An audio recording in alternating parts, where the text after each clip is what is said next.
Welcome to Flight Global Focus, your essential podcast for trusted aviation insight. I'm U.S. Aerospace Managing Editor John Hemmerdinger, and this week we're looking at some recent propulsion sector developments in different parts of the globe, Europe, Russia, and right here in the USA. These developments involve some familiar but also some less familiar power plants, and a mix of conventional and unconventional technologies. With me is European Aerospace Editor Dominic Perry, who has been learning about Rolls-Royce exploration of hydrogen power. Hello, Dominic.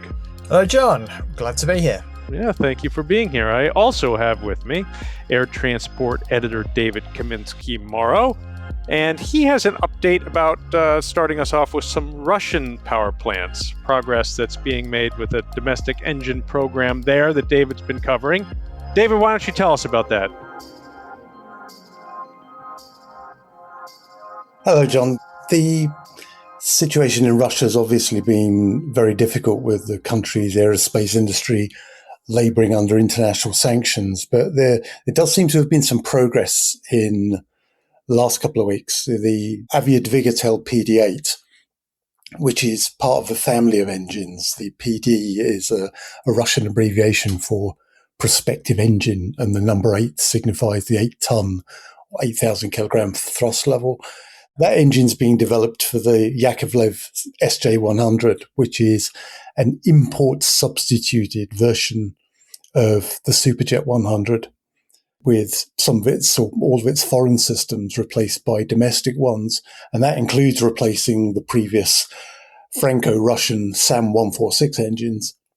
And United Engine Corporation, which is developing that power plant, has just completed certification testing for the PD-8, which has been flown on various SJ100 prototypes, as well as the Ilyushin 76 testbed, and it's spent about 1,400 hours airborne.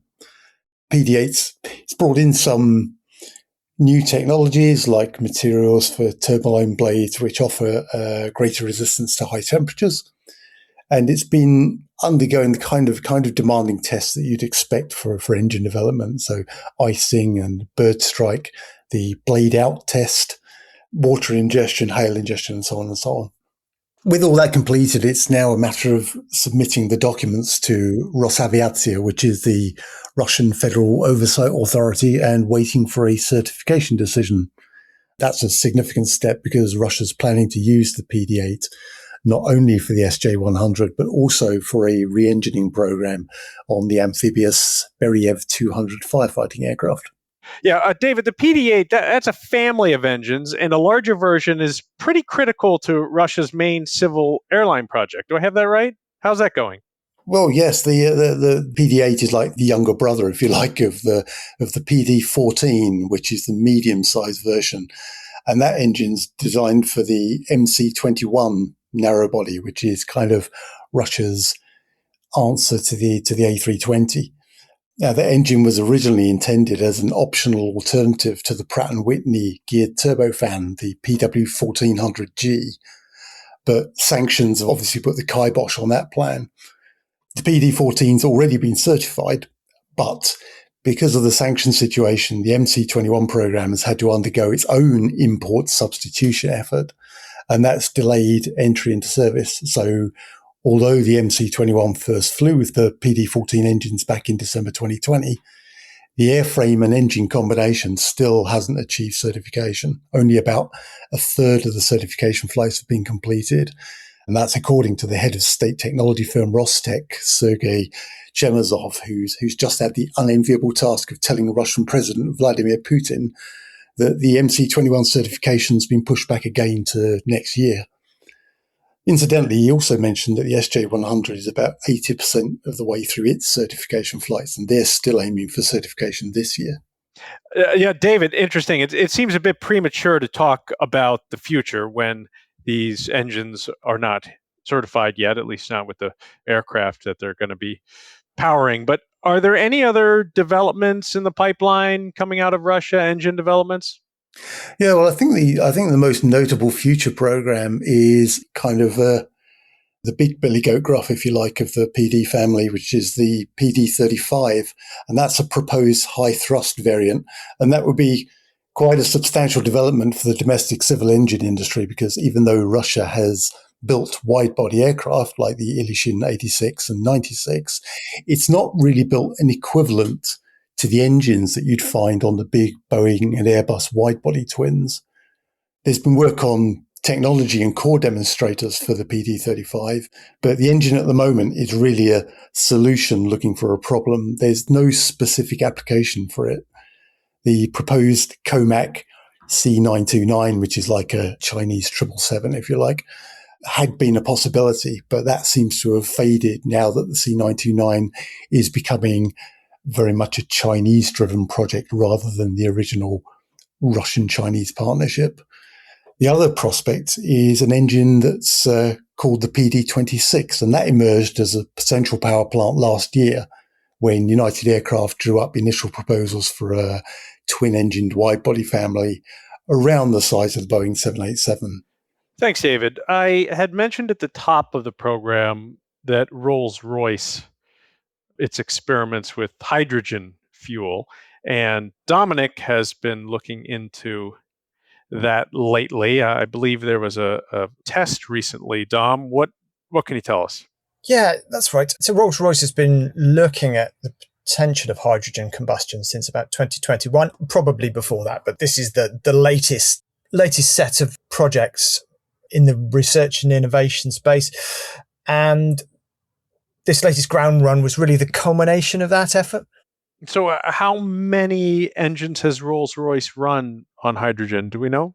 Yeah, I mean, it is just 3, although you could look at it the other way around and actually it's run 3, which is a great achievement.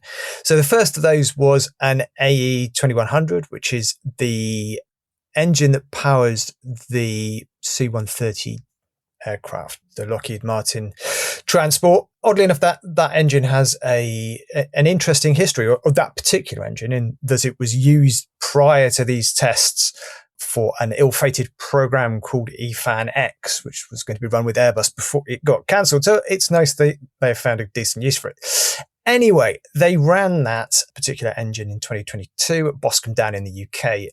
It was relatively rudimentary, so the engine itself was obviously as sophisticated as it gets, but a lot of the equipment around it, the fuel system, for example, was more an industrial rather than an aerospace grade.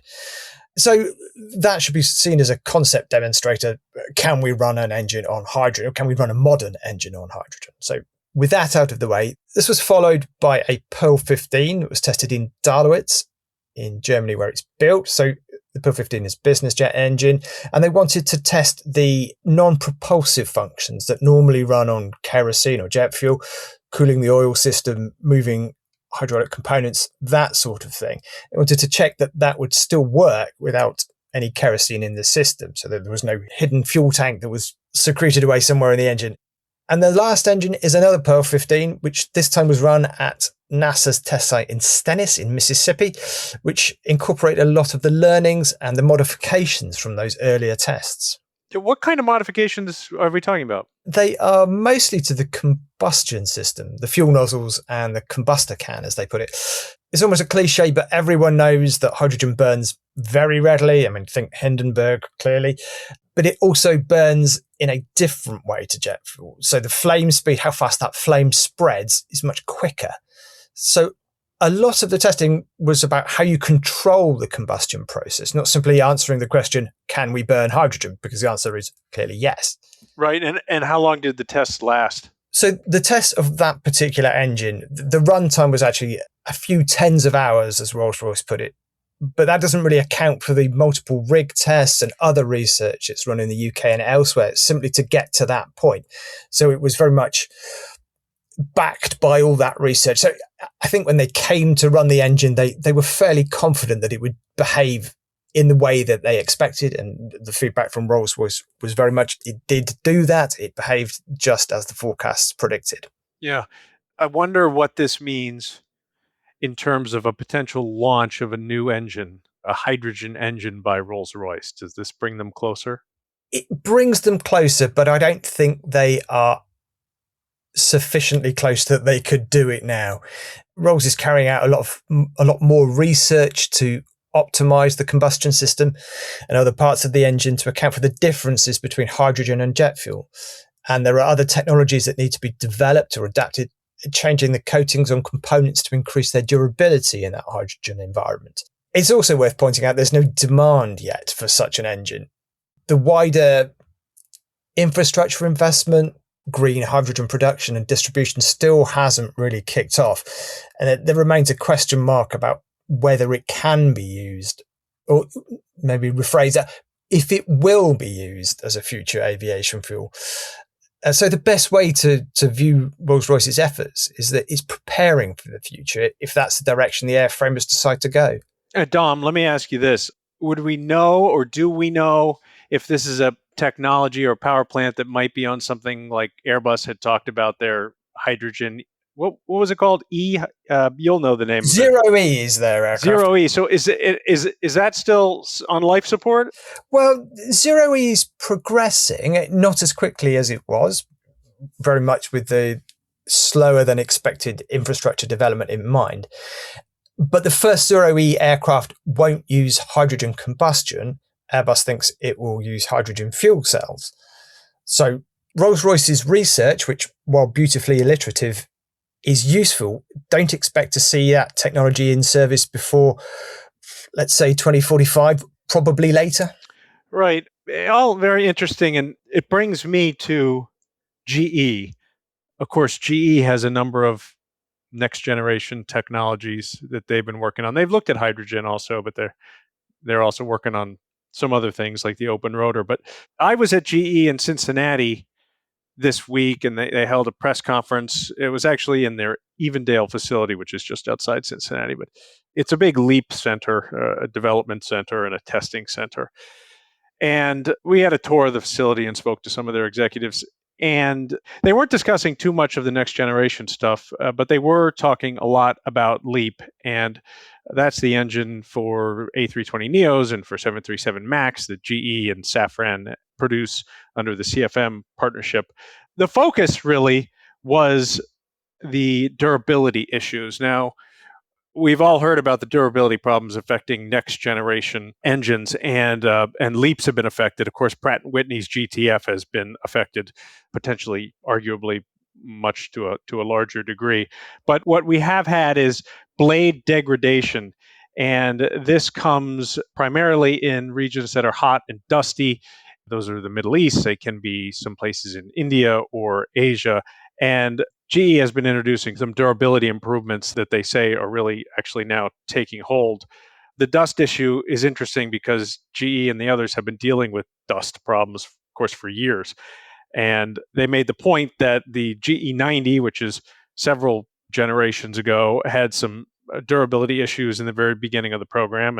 And then GE came out with the GE and that had some significant dust ingestion durability problems when it was first introduced. Now, GE, they're making a point of stressing that they've done all this dust ingestion tests, which is where they have a turbofan in a test cell, and they have these in Evendale, Ohio, and they have developed a dust that mimics what's found in the Middle East. It's self-developed by GE, and they inject it into the engine, and they see how the engine performs. Now, those tests are ongoing, but GE does know that these types of tests have really led to significant improvements in their wide-body engines, particularly the GE NX. And what it's allowed to do is that they can develop new parts that allow the engines to go much longer between required removal from wing and maintenance overhauls. But clearly, a wide-body engine isn't quite the same as a narrow-body engine. How does that work tie into the reliability improvements planned for the LEAP? Yeah, the LEAP it's ongoing. The problem happens because this dust gets sucked into the high-pressure turbine, and the temperatures in there can cause the components to degrade, especially when susceptible to dust. Now, these engines have what engineers call cooling paths. And this is colder air that's within the turbine that is supposed to cool the blades and the other components to a temperature at which they will not melt or not degrade. But those cooling paths are incredibly complex. And when they're not exactly perfectly right, that's when you get the blade problems. GE's point is that all the testing they did on the GENX and the testing that they're now doing on the LEAPs, the dust testing, has given them what they describe as a complete or nearly complete understanding of what's happening within the engines. One of their head of technology said that they have cracked the code in understanding what happens. And we're dealing with tolerances that are minuscule, the width of a human hair, and how they direct these cooling paths with the geometry of the blades and the holes in the blades. So they are saying that LEAP durability is improving. Their head of commercial aircraft engines, Muhammad Ali, says that the LEAP 1A, that's the A320 version, A320neo, he says that engine's durability is now on par with where CFM 56 was when the CFM 56 was in its first few years of service. And he says that the LEAP will meet the CFM 56's ultimate durability record. Now, that engine, the CFM 56, is sort of a standard setter, standard bearer. It is known for incredible reliability. I've had airline CEOs tell me that the new generation engines will simply never be as reliable as the CFM 56. The pressures are too high, the temperatures are too high, which of course improve fuel efficiency, but those high temperatures and pressures also cause parts to degrade. GE is saying that's not the case. They say, give us time, wait and see, and be patient, and your engines will have that same level. That's interesting. I had an airline chief executive tell me once that the industry had been spoilt by the CFM 56, that it was too good, and that anything following it was all automatically doomed to come in to be judged as a lesser engine against that one. Wasn't there also an issue with coking on fuel nozzles of the LEAP engines? That's right, coking. And this issue has been ongoing for several years. And when the engines are shut down, there is still some level of or some amount of fuel either in the nozzles or around the fuel nozzles in the combustor. And the residual latent heat within the engine causes that fuel to evaporate. And what's left is coke, and it can coat the nozzles. And there were several instances in which LEAP engines on A321neos had suffered power reductions, unanticipated, uncommanded power reductions several years. I think it was in 2020. I think it was in last year. And so this has proved to be a problem. Now, fixing this problem requires replacing the fuel nozzles at intervals that we don't exactly know, but that seem to be fairly frequent, if not very frequent. And to fix it, you do not need to remove the engine from the wing, but it does require that operators take the engines out of service for several days to perform the work. GE in 2024 released what they describe as a fix, or at least something that helps address the problem. It's called a reverse bleed system, and it's been described as a high-tech fan that blows colder air back into the engine after shutdown, and hence addresses the problem of fuel evaporation, or minimizes the fuel evaporation, minimizes the coking. That same reverse bleed system is now in development and nearly complete for the LEAP 1B, which powers the 737 MAX. And apparently this year it's going to be rolled out for the LEAP 1B. So good news for LEAP operators then. One of the interesting things that GE and Safran are working on through CFM is obviously the RISE Open Rotor program. Was there any mention of that during your visit? Yeah, curiously, there was, I think, no mention of it at all. And during previous visits to GE in recent years, that's been the focus. Now, why there was no mention of it, I don't know. It could be that GE is focusing, or choosing to focus and choosing to stress durability. And in fact, they said that word about 100 times during the visit. So they clearly want operators to be happy with what's out there now, which makes sense because there has been a mood among some customers that GE and Pratt & Whitney also better fix the current problems before they start talking to us about future technology. So that could be it. The RISE, of course, has been top of mind for GE otherwise. And as an open rotor, they say it'll be something like 20% more efficient. They've been working with Safran and developing demonstrators. And the technology is still several years away from, and we're talking 2030s for introduction on a next generation narrow body, if it happens, which is a big question mark. So it is possible now that GE is saving some RISE news for the upcoming Farnborough Air Show, or maybe we won't hear much about it then. We don't know, but Farnborough would be the time, so we will keep an eye out for it. Great. Thank you, John. Thank you, Dom, and thank you, David, also. Pleasure, John. Thanks very much. And that's it for us. You've been listening to Flight Global Focus, which is a production of Flight Global with editing by Lucy Johnson. If you want to get in touch with us or for commercial opportunities related to the podcast, please email podcast@flightglobal.com. Listen, rate, review, and subscribe wherever you get your podcast. I'm John Hemmerdinger for Flight Global Focus. Join us next week for more in-depth analysis covering the latest developments in airlines, defense, and aerospace.